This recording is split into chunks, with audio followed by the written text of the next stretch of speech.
అనేక విద్యా సంస్థలను పరిశీలించి మానవతా విలువలతో కూడిన విద్యను అందిస్తున్నదని తెలియజేయుటకు సంతోషిస్తున్నాను.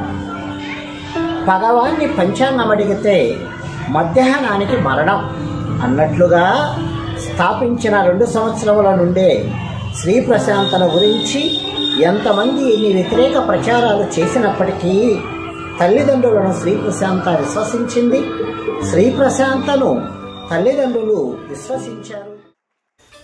విద్యావేత్తల్లో ముఖ్యంగా ఎమిలీ రాసిన రూసో ప్రకృతిని ప్రతి క్షణము ప్రకృతితో కలిసి జీవించడమే ఎడ్యుకేషన్ అంటాడు ఎమిలీలో రూసో. పిల్లల్లో అసంతృప్తి మండాల, ఎందుకు ఈ ప్రపంచం ఇట్లుంది, ఎందుకు దేశంలో ఇట్లుంది, ఎందుకు దారిద్ర్యము, ఎందుకు కొంతమంది సంతోషంగా ఉన్నారు, ఎందుకు చాలామంది సంతోషంగా లేరు, దీనికోసం మనం స్పందిస్తున్నామా?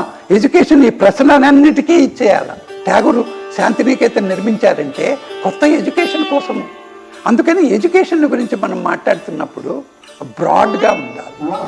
టీచరు ఒక స్టూడెంట్ మీద ఎంత ప్రభావం కలుగు చేస్తారు, ఎంత ఇన్ఫ్లుయెన్స్ చేస్తారు, పిల్లలు తెలియకుండానే ఎన్ని పరిశోధనలు చేస్తారు టీచర్లలో.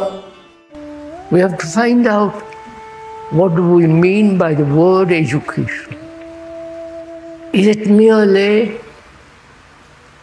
to learn the technique of living, acquiring a skill in a particular discipline, and so on and on? Is this what we are educating our children for?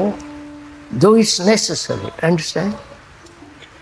And is education also, does it not mean educating the human being? You understand? Not acquiring mere technique, a skill.